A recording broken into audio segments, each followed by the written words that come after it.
I'm Josh Hankin, one of your Kettlebell Meltdown fat loss coaches. What we're talking today is about using kettlebells for some direct abdominal work.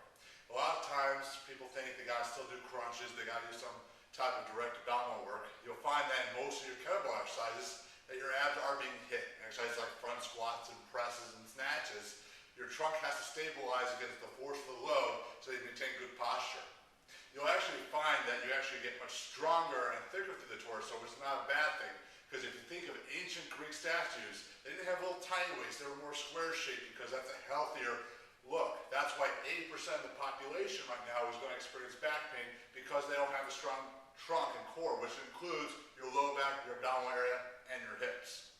So we're going to go today is some non-traditional abdominal work that sort of integrates everything as one, teaching you how to move as one unit so that you can get the best results possible.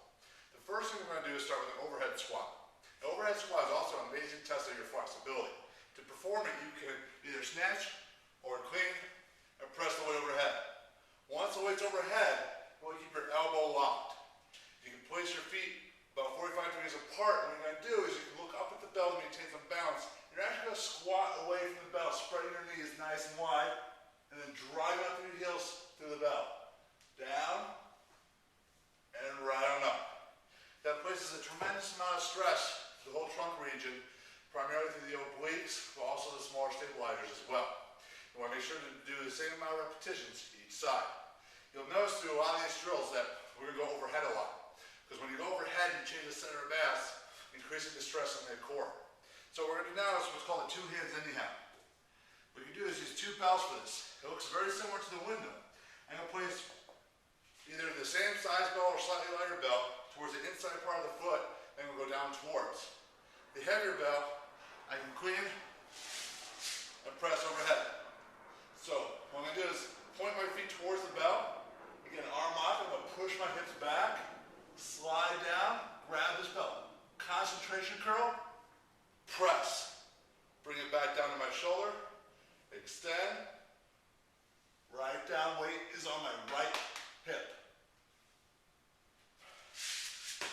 That's the two hands anyhow. What we can also go into is the get up sit up. A lot of people are familiar with the get up, but actually it's a great precursor to the get up sit up. What we're going to do is lie down on our back. You got to make sure your legs are straight. To start with, you can have them a little bit wider. Bringing them in closer together makes it much more difficult. The key is going to be pressing through your heels to use your hamstrings and glutes to help you with this movement. So as I lay back, grab the bell in the right hand, straight up. I'm going to take a deep breath in, and you'll hold it. Now what you're going to do is keep an arm straight and the shoulder pat. I'm digging my heels, other arm can come out as though I'm pushing through. And I come up with the bell above my head. You see my feet didn't come off the ground?